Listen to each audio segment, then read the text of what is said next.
Friends, എല്ലാവർക്കും online ക്ലാസ്സിലേക്ക് സ്വാഗതം. ഇന്ന് നമ്മൾ ഡിസ്കസ് ചെയ്യുന്നത് മാത്സ് പ്രീവിയസ് ക്വസ്റ്റ്യൻ പേപ്പറാണ്. കഴിഞ്ഞ വർഷത്തെ ക്വസ്റ്റ്യൻ പേപ്പറാണ്. മലയാളം മീഡിയവും അതേപോലെ ഇംഗ്ലീഷ് മീഡിയം ഇതിൽ അപ്ലോഡ് ചെയ്തിട്ടുണ്ട്. ആനുവൽ എക്സാമുമായി ബന്ധപ്പെട്ട ഒരുപാട് വീഡിയോസ് ഈ ചാനൽ അപ്ലോഡ് ചെയ്തിട്ടുണ്ട്. Class 7 annual exam playlist check ചെയ്താൽ നിങ്ങൾക്ക് കാണാൻ കഴിയും. ഓക്കെ, അപ്പോൾ നമുക്ക് ആദ്യത്തെ ചോദ്യം നോക്കാം. ഇതിൽ മലയാളം മീഡിയവും ഉണ്ട്, അതേപോലെ ഇംഗ്ലീഷ് മീഡിയവും ഉണ്ട്. ആദ്യത്തെ ചോദ്യം നോക്കൂ. In the figure A B and C D R parallel. A ബിയും സി ഡിയും പാരലൽ ലൈൻസ് ആണ്. Find the angle which is linear pair with the angle A P E. If angle A P E is 50 degree and angle RCD is 60 degree, then find the measures of angle RPQ and ARQ. In triangle PQR, find the measure of angle Q. ചിത്രത്തിൽ A B C D എന്നിവ സമാന്തര രേഖകളാണ്. ചിത്രത്തിൽ നിന്ന് angle A P യുടെ രേഖീയ ജോഡി കണ്ടെത്തുക.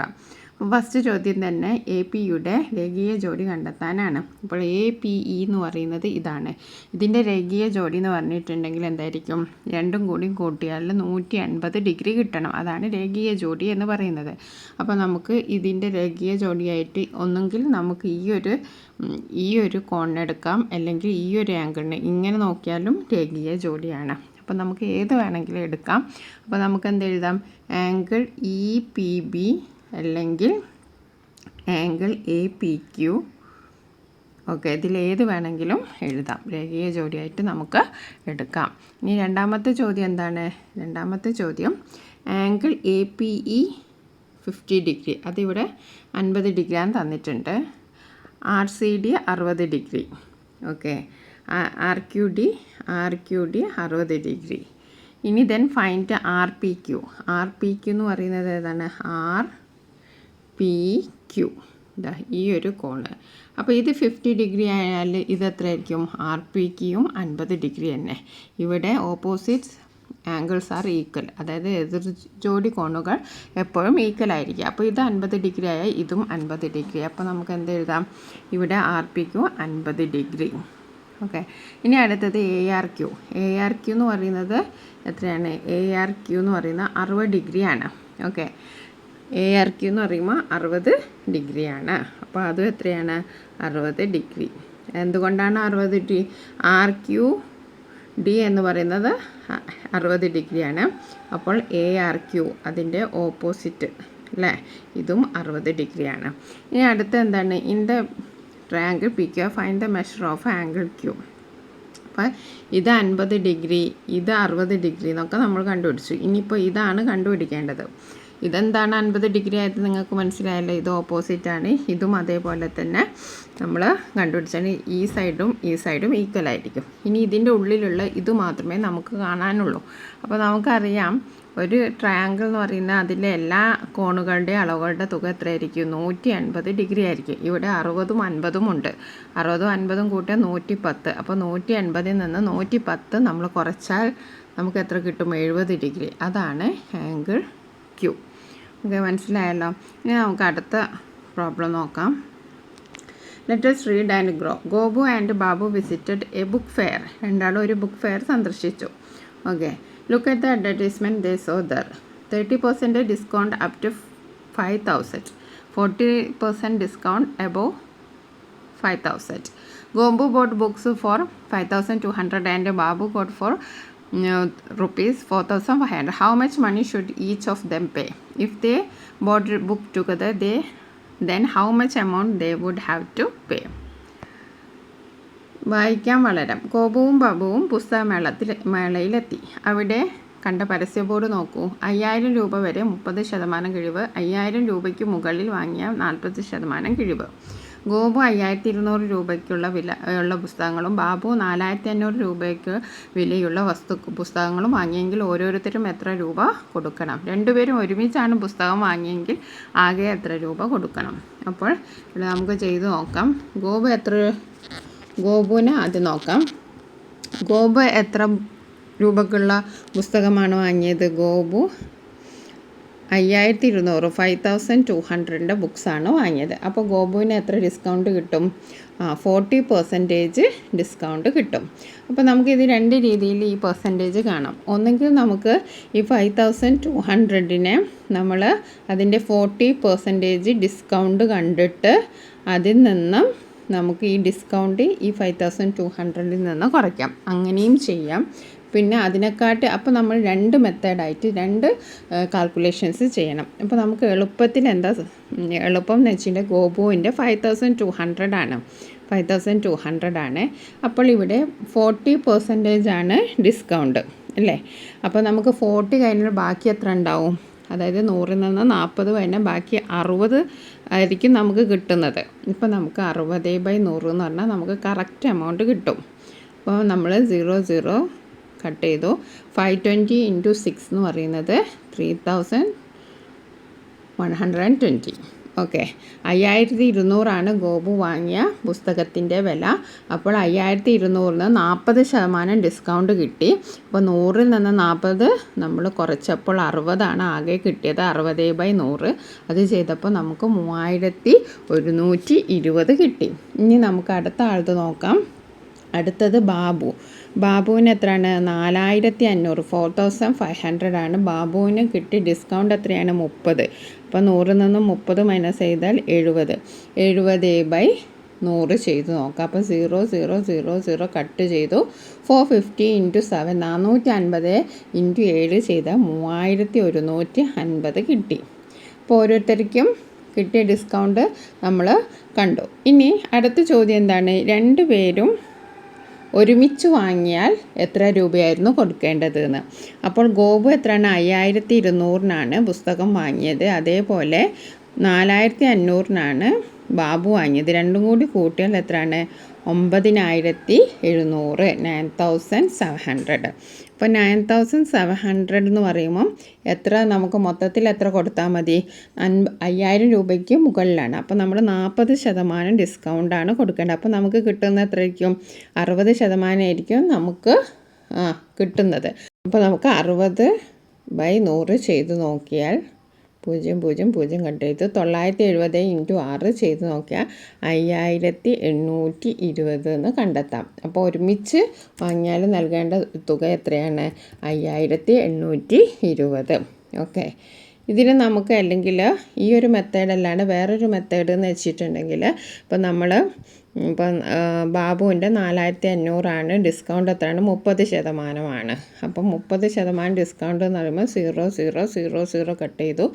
450 × 3 എന്ന് പറയുന്നത് എത്രയാണ്? 450 × 3, 3 0, 3 5 15, ബാക്കി 1, 3 12 3 13350. അപ്പോൾ നമ്മൾ 4500-ൽ നിന്ന് 1350 നമ്മൾ മൈനസ് ചെയ്തപ്പോൾ നമുക്ക് എത്ര കിട്ടി? നമുക്ക് 3150 കിട്ടി. ഇത് നമ്മൾ ഒരൊറ്റ സ്റ്റെപ്പിലാണ് ചെയ്തത്. എങ്ങനെ ചെയ്തു? 4500 രൂപയ്ക്കാണ് നമ്മൾ വാങ്ങിയത്. 30% നമുക്ക് ഡിസ്കൗണ്ട്. അതിൻ്റെ 70%, അതായത് 100-ൽ നിന്ന് 30 കുറച്ചാൽ 70/100 ചെയ്താൽ നമുക്ക് ഒറ്റയടിക്ക് ഈ ആൻസർ കിട്ടി. അപ്പോൾ നമ്മൾ 2 സ്റ്റെപ്പ് ചെയ്യേണ്ട. അതുകൊണ്ടാണ് അപ്പോൾ നിങ്ങൾക്കൊരു കൺഫ്യൂഷൻ ഉണ്ടാവും, 70 എവിടുന്ന് വന്നു, 60 എവിടുന്ന് വന്നു എന്നൊക്കെ. അത് 100-ൽ നിന്ന് നമ്മൾ കൊടുക്കേണ്ട ഡിസ്കൗണ്ട് കുറച്ചിട്ട് നമ്മൾ ചെയ്ത ഒറ്റയടിക്ക് നമുക്ക് ഈ സ്റ്റെപ്പ് കഴിയും.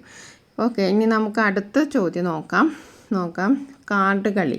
ഗണിത ക്ലാസ്സിലെ ഒരു കളിയുടെ ഭാഗമായി ടീച്ചർ കുറച്ച് കാർഡുകൾ കുട്ടികൾക്ക് നൽകി. കാർഡുകളുടെ ഉത്തരമായി വരുന്ന സംഖ്യ ബോർഡിൽ നിന്ന് കണ്ടെത്തി എഴുതുക. ഓക്കെ, ഇവിടെ കുറച്ച് കാർഡുകൾ തന്നിട്ടുണ്ട്. ഇവിടെ നമ്മൾ ചെയ്യേണ്ട കാൽക്കുലേഷൻ ഇതാണ്. ഇതിൻ്റെ ആൻസർ ഇവിടെ ഉണ്ട്. അപ്പോൾ അത് നമ്മൾ കണ്ടെത്തി ചെയ്യുക. ഉത്തരമായി ലഭിച്ച സംഖ്യകളെ ആരോഹണ ക്രമത്തിൽ എഴുതുക. ഓക്കെ, ആരോഹണ ക്രമത്തിൽ നമ്മൾ എഴുതാനാണ് പറഞ്ഞിരിക്കുന്നത്. അപ്പോൾ നമുക്ക് നോക്കാം. In maths class, the teacher distributed some cards to the children as a part of a game. Look at the number cards and find out the answers from the board. അപ്പോൾ നമുക്ക് നോക്കാം. അപ്പോൾ ആദ്യത്തെ എത്രയാണ്? 15 - 18. അപ്പോൾ 15 - 18 എന്ന് പറയുമ്പോൾ നമ്മൾ സാധാരണഗതി 18 - 15 എന്ന് നമുക്കറിയാം 3 ആണെന്ന് അറിയാം. ഇത് കുറഞ്ഞ സംഖ്യയിൽ നിന്ന് കൂടിയ സംഖ്യ കുറയ്ക്കുമ്പോൾ എപ്പോഴും എന്തായിരിക്കും?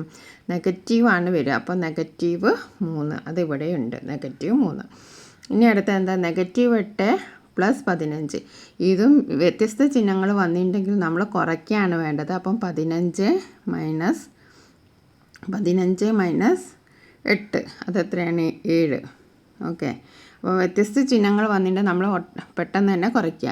ഇനി ഒരേ ചിഹ്നം വന്നാൽ എന്താണ്, അത് നമ്മൾ കൂട്ടി എഴുതുക. ഇവിടെ നോക്കൂ, ഒരേ ചിഹ്നമാണ്, -5 -20. അപ്പോൾ നമ്മൾ എന്ത് ചെയ്തു, -25.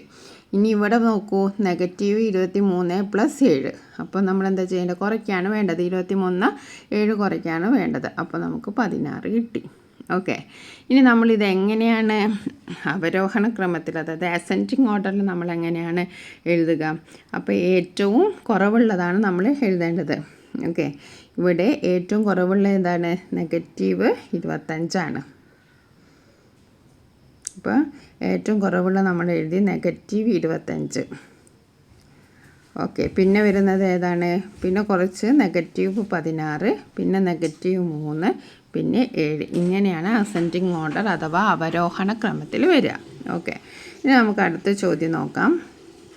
Let us construct a triangle. Draw a triangle ABC with measures AB 7 cm, angle A 70 degree, angle B 60 degree. Find the measurement of angle C. പ്രവർത്തനം 4. ത്രികോണം നിർമ്മിക്കുക. എ ബി 7 സെൻറ്റിമീറ്റർ, കോൺ എ 70 ഡിഗ്രി, കോൺ ബി 60 ഡിഗ്രി എന്നീ അളവുകൾ ത്രികോണം A B C വരയ്ക്കുക. കോൺ സിയുടെ അളവെന്ത്? അപ്പോൾ വളരെ എളുപ്പമാണല്ലേ. നമുക്ക് എല്ലാവരും പ്രൊട്രാക്ടറും കോമ്പസൊക്കെ കൊണ്ടുപോകണം. അപ്പോൾ നമ്മൾ എങ്ങനെയാണ് ചെയ്യുക, ആദ്യം നമ്മൾ എ ബി വരയ്ക്കണം അല്ലേ. ആദ്യം നമ്മൾ എ ബി വരയ്ക്കുക. ഓക്കെ. ആദ്യം നമ്മൾ എ ബി വരച്ചു, നേരെ വരയ്ക്കുക. എ ബി വരച്ചു, 7 സെൻറ്റിമീറ്റർ സ്കെയിൽ ഉപയോഗിച്ച് വരച്ചു. ഇനി നമ്മൾ ആംഗിൾ എയിൽ എന്ത്, നമ്മുടെ പ്രൊട്രാക്ടർ വെക്കുക. പ്രൊട്രാക്ടർ ഈ ആംഗിൾ എ കറക്റ്റായിട്ട്, അതായത് 0 ഇവിടെ കറക്റ്റായിട്ട് വെച്ചിട്ടുണ്ടെങ്കിൽ നമുക്ക് 70 ഡിഗ്രി ഇവിടെ എവിടെയെങ്കിലും കിട്ടും. അപ്പോൾ നമ്മൾ അവിടെ അടയാളപ്പെടുത്തുക. അതേപോലെ തന്നെ ബിയിൽ വെച്ചിട്ട് നമ്മൾ 60 ഡിഗ്രി പ്രൊട്രാക്ടർ വെക്കുക. എന്നിട്ട് 60 ഡിഗ്രി അടയാളപ്പെടുത്തുക. അതും ഇവിടെ എവിടെയെങ്കിലും ആയിരിക്കും. പിന്നെ നമ്മളത് യോജിപ്പിക്കുക. ഇങ്ങനെ നമുക്ക് എ ബി സി കിട്ടും. ഓക്കെ. ഇപ്പോൾ ഇവിടെ ആംഗിൾ എ, അപ്പോൾ നമ്മൾ വളരെ കൃത്യമായി ആദ്യം എ ബി വരച്ചു. എന്നിട്ട് ഇവിടെ പ്രൊട്രാക്ടർ വെച്ചിട്ട് എയിൽ നിന്ന് 70 ഡിഗ്രി അടയാളപ്പെടുത്തി. അതേപോലെ തന്നെ ബിയിൽ നിന്നും 60 ഡിഗ്രി അടയാളപ്പെടുത്തി. അടുത്ത നമ്മളോട് ചോദിച്ചത് എന്താണ്, ആംഗിൾ സി എത്രയാണെന്ന്. ഇത് നമുക്കറിയാം, 180 3 ആംഗിളും, അതായത് 3 കോണുകളും കൂടിയിട്ട് എത്ര കിട്ടും, 180 കിട്ടും, 180 കിട്ടും. ഇവിടെ 70ഉം 60ഉം എത്രയാണ്, 70ഉം 60ഉം 130ആണ്. അപ്പോൾ 180ൽ നിന്ന് 130 മൈനസ് ചെയ്തു. അപ്പോൾ നമുക്ക് 50 ഡിഗ്രിയാണ് നമ്മുടെ ആംഗിൾ സി. ഓക്കെ. അപ്പോൾ നമുക്ക് അതും കറക്റ്റായി. അപ്പോൾ 4 ആക്ടിവിറ്റീസ് നമ്മൾ ചെയ്തു. അപ്പോൾ ഇവിടെ ആംഗിൾ സിയുടെ, കോൺ സിയുടെ അളവ് എത്രയാണ്, 50 ഡിഗ്രിയാണ്. ഇനി അടുത്തത് ഹൗ മെനി ടൈൽസ്, എത്ര ടൈൽസാണെന്ന് കണ്ടുപിടിക്കാനാണ്. Okay. In a yard 256 squares tiles are arranged in equal number of rows and columns. ഒരു മുറ്റത്ത് വരിയും നിരയുമായി തുല്യമാകുന്ന രീതിയിൽ സമചതുരാകൃതിയിലുള്ള 256 ടൈലുകൾ മുറ്റത്ത് പാകിയിരിക്കുന്നു. How many tiles are there in a row, ഒരു വരിയിലുള്ള ടൈലുകളുടെ എണ്ണം എത്ര? പിന്നെ രണ്ടാമത്തെ ചോദ്യം, if 1 more row and column of such tiles are added for an extension of the yard, what would be the number of newly added tiles? പിന്നീട് മുറ്റം വലുതാക്കുന്നതിൻ്റെ ഭാഗമായി ഒരു വരിയും നിരയും കൂടി ഇത്തരം ടൈലുകൾ ഇതിനോട് ചേർത്ത് നിരത്തി. അധികമായി നിരത്തിയ ടൈലുകളുടെ എണ്ണം എത്ര? Find out the total number of tiles in the yard now. ഇപ്പോൾ മുറ്റത്ത് ആകെ എത്ര ടൈലുകൾ നിർത്തിയിട്ടുണ്ട്? പിന്നെ നാലാമത്തെ ചോദ്യം, if the square of 80 is 6400, find out the square of 81 from the brackets given below. 80ൻ്റെ വർഗ്ഗം 6400 ആയ 81ൻ്റെ വർഗ്ഗം താഴെ കൊടുത്തിരിക്കുന്നത് ഏതാണ്? അപ്പോൾ നമുക്ക് ഒന്ന് ചെയ്ത് നോക്കാം. അപ്പോൾ നമുക്ക് 256നെ എന്ത് ചെയ്യണം, നമ്മൾ റൂട്ട് കണ്ടുപിടിക്കണം അല്ലേ. വരിയും നിരയുമായി അടുക്കിയിരിക്കുന്നു പറഞ്ഞിട്ടുണ്ടെങ്കിൽ ഒരു വരിയുള്ള ടൈലുകൾക്കാണ് നമ്മൾ എന്താ ചെയ്യുക, അതിനെ നമ്മൾ ഫാക്ടറൈസേഷൻ ചെയ്യണം, ഘടകക്രിയ ചെയ്യണം. അപ്പോൾ ആദ്യത്തെ ചോദ്യത്തിൻ്റെ ഉത്തരം കാണാൻ നമ്മൾ 256നെ ഘടകക്രിയ ചെയ്യുക. അപ്പോൾ 2 വെച്ചിട്ടാണ് ആദ്യം സ്റ്റാർട്ട് ചെയ്യേണ്ടത്. 1, 2ൽ 2 ഒരു പ്രാവശ്യം, 5ൽ 2 പ്രാവശ്യം, പിന്നെ ഇവിടെ ഒരു ബാലൻസ് ഉണ്ട്, അത് നമ്മൾ ഇതിനോട് കൂട്ടി 16, അപ്പോൾ 80, 128, പിന്നെ വീണ്ടും 2, അപ്പോൾ 64, വീണ്ടും 2, അപ്പോൾ 30, അപ്പോൾ 16 അഗെയിൻ 2, 8, 8ന് പിന്നെ 2, 4, പിന്നെയും 2, 2. ഓക്കെ, അപ്പോൾ നമുക്കിതൊന്ന് മാറ്റി എഴുതാം. ചെറുതാക്കി എഴുതാം. 256 2, ഇപ്പോൾ 1 2 8, പിന്നെ 2 കൊണ്ട് നമ്മൾ ഹരിച്ചു, അപ്പോൾ 64. 64നെ വീണ്ടും 2 കൊണ്ട്, അപ്പോൾ 32. 32നെ 2 കൊണ്ട് ഹരിച്ചപ്പോൾ 16. 16നെ 2 കൊണ്ട് ഹരിച്ചപ്പോൾ 8. 8നെ 2 കൊണ്ട് ഹരിച്ചപ്പോൾ 4. 4നെ 2 കൊണ്ട് ഹരിച്ചപ്പോൾ 2. 2നെ 2 കൊണ്ട് ഹരിച്ചപ്പോൾ 1. അപ്പോൾ 1 കിട്ടുന്നവരെ നമ്മൾ ഈ ഫാക്ടറൈസേഷൻ ചെയ്യണം. ഇനി നമുക്ക് ഇതിനെ എഴുതാം. ഇതിനെങ്ങനെ എഴുതാം? 2 × 2 × 2 × 2 × എല്ലാ 2കളെയും നമ്മൾ നിരത്തി അങ്ങോട്ട് എഴുതാം. 1 2 3 4 5 6 7 8 8 2 ഉണ്ടല്ലേ. അപ്പോൾ നമുക്കതൊക്കെ എഴുതാം. ഓക്കെ, ഇനി നമ്മൾ ഇതിനെ ജോഡികളാക്കുക. 2ഉം 2ഉം ഒരു ജോഡിയായി, 2ഉം 2ഉം ഒരു ജോഡിയായി, ഇവിടെയുള്ള 2ഉം 2ഉം ഒരു ജോഡിയായി, ഇവിടെയുള്ള 2ഉം 2ഉം ഒരു ജോഡിയായി. അങ്ങനെ 4 2s ഉണ്ടല്ലേ. ഓക്കെ, ഇനി നമുക്ക് അതിൽ ഓരോ 2സിനെ മാത്രം എടുക്കുക. ഇതിൽ നിന്നൊരാൾ, ഇതിൽ നിന്നൊരാൾ, ഇതിൽ നിന്നൊരാൾ, ഇതിൽ നിന്നൊരാൾ. നമ്മളൊരു എക്സ്ട്രാ 2 വെച്ചു, ഇത് വേണ്ട. ഓക്കെ, അപ്പം 2 × 2 × 2 × 2. അങ്ങനെ ചെയ്യുമ്പോൾ നമുക്ക് എന്താ അറിയാം? ഈ 2 4, 4 2 8, 8 2 16.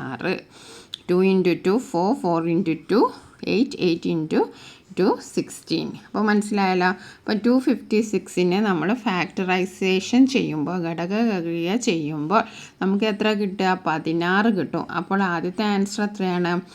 16 ആദ്യത്തെ റോയിൽ എത്ര ഉണ്ട്? 16. ഒരു വരിയിലുള്ള ടൈലുകളുടെ എണ്ണം എത്രയാണ്? 16. ഇങ്ങനത്തെ ചോദ്യം വന്നിട്ട് നമ്മൾ ഘടകക്രിയയാണ് ചെയ്യേണ്ടത്. ഇനി അടുത്ത ചോദ്യം എന്താണ്? അടുത്ത ചോദ്യം, പിന്നീട് മുറ്റം വലുതാക്കുന്ന ഭാഗമായി ഒരു വരിയിലെ നിരം കൂടി ഇത്തരം ടൈലുകൾ ഇതിനോട് അധികമായി വരുന്ന ടൈലുകൾ എത്രയാണ്? അപ്പോൾ എന്താണ്? പിന്നീട് മുറ്റം ഭാഗമായി ഒരു വരിയും നിരയും കൂടി അധികം. അപ്പോൾ ഇപ്പോൾ എന്താണ്? 16ഉം 16ഉം ആണ്. ഇപ്പോൾ എന്താണ്? വരിയും നിരയും ഉള്ളത്. ഇപ്പോൾ എന്താണ്? 16ഉം 16ഉം ആണ് വരിയും നിരയും ഉള്ളത്. അപ്പോൾ അതിനോട് കൂടിയിട്ട് എന്താ പറഞ്ഞത്? ഒന്നുകൂടി കൂട്ടി എന്നാണ് പറഞ്ഞിരിക്കുന്നത്. അപ്പം 16 ഉള്ളതിന് ഒന്നും കൂടി കൂട്ടി. അപ്പം 16 + 17. അപ്പോൾ എന്തായി? 33 അല്ലേ? 33. അപ്പോൾ നമുക്ക് ആൻസർ എത്രയാണ്? 33 ആണ്. ഇനി ഒന്നും കൂടി ആഡ് ചെയ്താൽ അതിൽ എത്ര ടൈൽസ് വേണം? 33. ഓക്കെ, ഇനി അടുത്ത ചോദ്യം എന്താണ്? അടുത്ത ചോദ്യം, ഇപ്പോൾ മുറ്റത്ത് ആകെ എത്ര ടൈലുകൾ നിരത്തിയിട്ടുണ്ട്? അപ്പോൾ ഇപ്പോൾ എന്ന് വെച്ചിട്ടുണ്ടെങ്കിൽ ആദ്യം എത്ര ഉണ്ടായിരുന്നു? ആദ്യം 256 ഉണ്ടായിരുന്നു. ആദ്യം 256 ഉണ്ടായിരുന്നു. പിന്നെ അതിൻ്റെ കൂടെ 33 കൂട്ടി. അപ്പോൾ എത്രയായി? 289. അല്ലെങ്കിൽ 17² എന്ന് പറഞ്ഞാൽ 289. ഓക്കെ, അതായത് നമ്മൾ ഒരു വരിയും നിരയും കൂടെ കൂട്ടിയപ്പോൾ നമുക്ക് 17 കിട്ടി അല്ലേ. ഒന്നെങ്കിൽ നമ്മൾ 17² 289 എന്ന് എഴുതാം, അല്ലെങ്കിൽ 256നോട് കൂടിയിട്ട് 33 കൂട്ടുക. 33ന് കൺഫ്യൂഷൻ ഇല്ലല്ലോ. വരിയും നിരയും എന്ന് പറയുമ്പോൾ ഒരു വരിയും ഒരു നിരയും, അപ്പോൾ ഒരു 16ഉം ഒരു 17ഉം കൂടി. ഓക്കെ, ഇനി അടുത്ത ചോദ്യം എന്താണ്? അടുത്ത ചോദ്യം നോക്കാം. 80ൻ്റെ വർഗ്ഗം 6400 എങ്കിൽ 81ൻ്റെ വർഗ്ഗം എന്തായിരിക്കും? ഇതിലേതാണ്? ഇതിൽ നമുക്ക് ഇതാണ് തിരഞ്ഞെടുക്കേണ്ടത് അല്ലേ. 6400 കൂട്ടണം 80 + 81. ഓക്കെ, അപ്പോൾ നമ്മളത് പഠിച്ചതാണ്. നമുക്ക് അറിയാം. ഇതാ നോക്കൂ.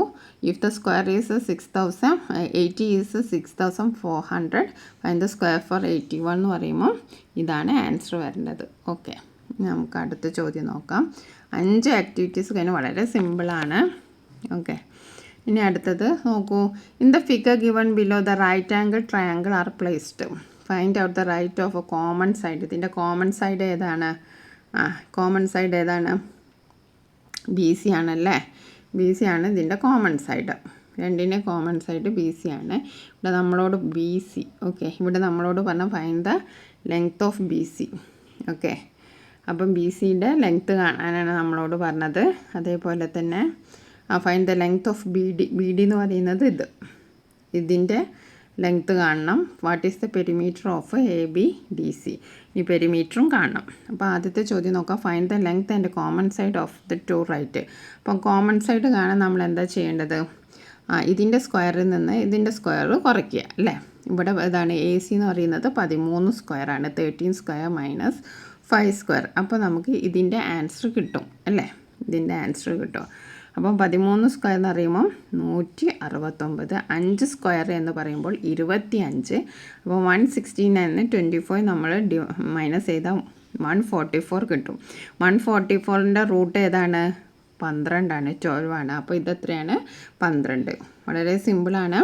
ഇവിടെ 13² ആണ്, ഇവിടെ 5² ആണ്. അതിൽ നിന്ന് നമ്മൾ 13² എന്ന് പറയുന്നത് 169 ആണ്. 5² എന്ന് പറയുന്നത് 25ആണ്. 161 25 കുറച്ചപ്പോൾ 144 കിട്ടി. അതെന്ന് പറയുന്നത് 12² ആണ്. അപ്പോൾ ഇതിൻ്റെ ആൻസർ എത്രയാണ്? ഇത് 12 ആണ്. ഇനി നമ്മളോട് ചോദിച്ചിരിക്കുന്നത് എന്താണ്? ഇനി രണ്ടാമത്തെ ക്വസ്റ്റ്യൻ എന്താണ്? രണ്ടാമത്തെ question find the length of B ഡിയുടെ ലെങ്ത്ത് കാണാനാണ്. ബി ഡി എന്ന് പറയുന്നത് ഇതാണ്. അപ്പോൾ ഇവിടെ നോക്കൂ, ഇവിടെ 12² തന്നിട്ടുണ്ട്, 18² തന്നിട്ടുണ്ട്. പക്ഷേ ഇവിടെ തന്ന മാതിരി നമ്മൾ കുറയ്ക്കല്ല ചെയ്യേണ്ടത്. ഇവിടുത്തെ ഏറ്റവും നീളം കൂടിയ, ഏറ്റവും ലെങ്ത്ത് കൂടിയ ലൈനാണ്. അപ്പോൾ നമ്മൾ എന്താ ചെയ്യേണ്ടത്? ഇത് രണ്ടും കൂട്ടാണ് വേണ്ടത്. അപ്പോൾ 16² ഇതിൻ്റെ ആണ് നമ്മളോട് കാണാൻ പറഞ്ഞത്. അപ്പോൾ 16² പ്ലസ് 12². 16² സ്ക്വയർസൊക്കെ പഠിച്ചിരിക്കണം. 16² എന്ന് പറയുന്നത് 256. 12² എന്ന് പറയുന്നത് 144. ഓക്കെ, അത് രണ്ടും കൂട്ടിയാൽ എത്രയായി? 400. 400 എന്ന് പറയുമ്പോൾ ഏതിൻ്റെ റൂട്ടാണ്? 400ൻ്റെ റൂട്ട് എത്രയാണ്? 20 ആണ്. സ്ക്വയർ റൂട്ട് 20 ആണ്. അപ്പോൾ നമുക്ക് ആൻസർ കിട്ടിയല്ലോ 20. ഇനി അടുത്ത എന്താണ്? ഇതിൻ്റെയൊക്കെ പെരിമീറ്റർ കാണാൻ. അപ്പോൾ എല്ലാം നമ്മൾ കൂട്ടിയാൽ മതി. ഇവിടെ 13, ഇവിടെ 5, ഇവിടെ എത്ര നമ്മളിപ്പം കണ്ടുപിടിച്ചത്? ഇവിടെ കണ്ടുപിടിച്ചത് 20. അപ്പോൾ ഇനി നമുക്ക് കൂട്ടിയാലോ? 13 plus 16 plus 20 plus 5 that is 54 centimetre. വളരെ സിമ്പിളായിട്ടുള്ള ചോദ്യമാണ്. ഇതൊന്നും മിസ്സാക്കരുത്. നിങ്ങൾ ഈ സ്ക്വയറൊക്കെ നല്ലവണ്ണം പഠിച്ചു പോകണം. ഇങ്ങനത്തെ ഒരു ക്വസ്റ്റ്യൻ വന്നാലൊന്നും നിങ്ങൾ മിസ്സാക്കരുത്. ഇത് വളരെ സിമ്പിളാണ്. ഈ ഡയഗ്രാമൊക്കെ കാണുമ്പം കൺഫ്യൂഷൻ ആവും, പക്ഷേ ഒന്നും പേടിക്കേണ്ട. ഇവിടെയും തന്നിട്ടുണ്ടെങ്കിൽ ഇത് കാണാൻ വേണ്ടിയിട്ട് ഇത് മൈനസ് ചെയ്താൽ മതി. ഇനി ഈ ഒരു സൈഡാണ്, അതായത് ഏറ്റവും നീളം കൂടിയ സൈഡാണ്, ഇത് രണ്ടും കൂട്ടാണ് വേണ്ടത്. അത്രയും മനസ്സിലോർത്താൽ മതി. ഓക്കെ, ഇനി അടുത്ത ചോദ്യം നോക്കാം. Happy drinks. Children prepared natural drinks as part of a happy drinks program. The number of children who prepared each type of drink is given below. Lemon 50% ആണ് പറയുന്നത്. 50% കുട്ടികൾ ലെമണാണ് ഉണ്ടാക്കി, 20% honey, 5% tender coconut, 25% carrot. What part of the total children prepared carrot drink? എത്ര ആൾക്കാരാണ് carrot drink ഉണ്ടാക്കിയതെന്ന്. Okay, പിന്നെ അതേപോലെ തന്നെ draw A pi diagram using the given details. ഇനി അടുത്ത ചോദ്യം നോക്കാം. പാനീയം. ഹാപ്പി ഡ്രിങ്ക്സ് പരിപാടിയുടെ ഭാഗമായി കുട്ടികൾ പ്രകൃതിദത്ത പാനീയങ്ങൾ തയ്യാറാക്കി. ഓരോ ഇനത്തിലുമുള്ള പാനീയങ്ങൾ തയ്യാറാക്കിയ കുട്ടികളുടെ എണ്ണം ശതമാനമായി കൊടുത്തിരിക്കുന്നു. ചെറുനാരങ്ങ 50%, തേൻ 20%, ഇളനീർ 5%, ക്യാരറ്റ് 25%. ക്യാരറ്റ് പാനീയം തയ്യാറാക്കിയ കുട്ടികൾ ആകെ ഉള്ളതിൻ്റെ എത്ര ഭാഗമാണ്? തന്നിരിക്കുന്ന ഇതിൻ്റെ അടിസ്ഥാനത്തിൽ, വിവരങ്ങളുടെ അടിസ്ഥാനത്തിൽ ഒരു വൃത്തചിത്രം വരയ്ക്കുക. അപ്പോൾ എന്താ ചെയ്യേണ്ടത്? ആദ്യം നമ്മൾ ഇത് എല്ലാം കൂട്ടാം. ഇതെല്ലാം കൂട്ടിയിട്ടുണ്ടെങ്കിൽ നമുക്കറിയാം ഇത് 100 കിട്ടുന്നത്. അതായത് 50, 20, 70, 75, 75 പ്ലസ് 25 100. ഇതിൽ നമുക്ക് ക്യാരറ്റ് പാനീയം തയ്യാറാക്കിയ ആളുകൾ എത്ര ഭാഗമാണെന്നാണ് കണ്ടുപിടിക്കുക. ക്യാരറ്റ് പാനീയം എത്രയാണ്? 25% ആൾക്കാരാണ് ഉണ്ടാക്കിയത്. അപ്പോൾ നമ്മൾ 25നെ 100 കൊണ്ട് നമ്മൾ സിംപ്ലിഫൈ ചെയ്താൽ നമുക്ക് 1/4 കിട്ടും. ഇതെങ്ങനെ 1/4? 25 100ൽ 4 പ്രാവശ്യമാണ്. 25 ഒരു പ്രാവശ്യം. അപ്പോൾ നമുക്ക് എന്ത് എഴുതാം? 1/4 ഭാഗമാണെന്ന് എഴുതാം. ഇനി നമ്മളൊരു വൃത്തചിത്രം വരയ്ക്കാനാണ്. അപ്പോൾ നമ്മൾ എല്ലാം കറക്റ്റായിട്ട് എഴുതണം. വൃത്തചിത്രം വരയ്ക്കുമ്പോൾ നമ്മളത് കറക്റ്റായിട്ട് ചിത്രം വരച്ചാൽ നിങ്ങൾക്ക് എത്ര കിട്ടും? 2 മാർക്ക് നിങ്ങൾക്ക് കറക്റ്റായിട്ട് കിട്ടും. അതിപ്പോൾ നിങ്ങൾ സ്വന്തമായിട്ട് വരച്ച് നോക്കുക. ഇനി അടുത്തത് ലാസ്റ്റ് ആക്ടിവിറ്റീസാണ്. എന്താണ്? Let us find a relation. 3 + 6 + 12 21, 4 + 8 + 8 is 16, 28, 5 + 10 + 20 35. Write the next line of pattern. ഇനി അടുത്ത പാറ്റേൺ എഴുതാനാണ്. അടുത്ത വരി എഴുതുക. ഒരു സംഖ്യയുടെ അതിൻ്റെ 2 മടങ്ങും 4 മടങ്ങും കൂട്ടിയാൽ കിട്ടുന്നത് ആ സംഖ്യയുടെ എത്ര മടങ്ങാണ്? സംഖ്യയെ n എന്ന് സൂചിപ്പിച്ച് ഈ ബന്ധം ബീജഗണിത രൂപത്തിൽ തയ്യാറാക്കുക. If 2 times and 4 times of a number is added to the number and how many times of the number will be the answer? If n is the number, write the relationship in algebraic form. അപ്പോൾ ആദ്യത്തെ ചോദ്യം നോക്കാം. Write the next line. ഇവിടെ നമുക്കറിയാം, നമുക്ക് കണ്ടാൽ തന്നെ അറിയാം, ഈ പാറ്റേൺസ് നമ്മൾ പഠിച്ചാണ്.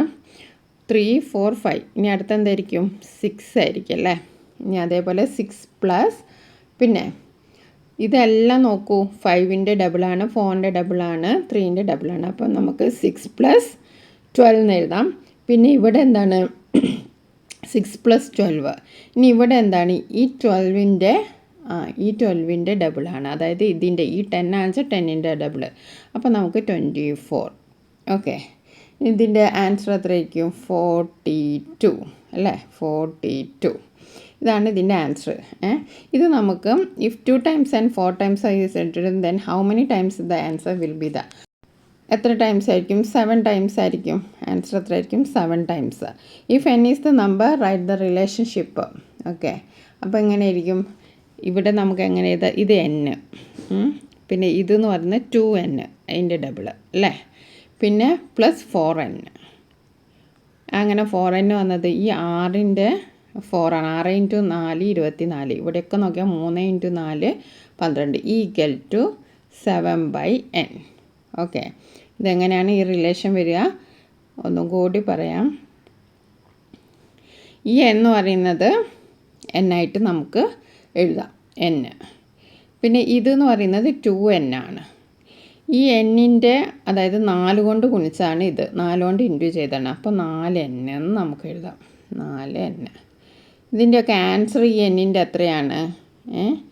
7 times ആണ്. 7n എന്നറിയാം. അതാണ് 7 times എന്ന് ഇവിടെ എഴുതിയത്. ഇപ്പോൾ മനസ്സിലായല്ലോ? ഓക്കെ, അപ്പോൾ നമുക്ക് ഇവിടെ നോക്കാം. ഇവിടെ n എന്ന് പറയുന്നത് ഒരു n ആണ്, അതാണ് n. n-ന് 2 മടങ്ങാണ് 2n. ഈ n-ൻ്റെ 4 മടങ്ങാണ്, അതുകൊണ്ട് 4n. ഇനി ഈ n-ൻ്റെ 7 മടങ്ങാണിത്, അപ്പോൾ 7n അങ്ങനെ എഴുതിയത്. ഓക്കെ, അപ്പോൾ വളരെ എളുപ്പമുള്ളൊരു ചോദ്യപേപ്പറായിരുന്നു. നമ്മൾ സാധാരണ വരുന്ന ചോദ്യങ്ങളൊക്കെ തന്നെയാണ് വന്നത്. അപ്പോൾ എല്ലാവരും നല്ലവണ്ണം ചെയ്ത് പഠിക്കുക. ഇത് കണ്ടാൽ പോരാ, നിങ്ങൾ ഓരോ ക്വസ്റ്റ്യനും എഴുതി അതിൻ്റെ ഉത്തരവും നിങ്ങൾ സ്വന്തം ചെയ്ത് നോക്കുക. എന്തെങ്കിലും ഡൗട്ട് ഉണ്ടെങ്കിൽ ഇതിൽ നോക്കുക. Okay, thank you.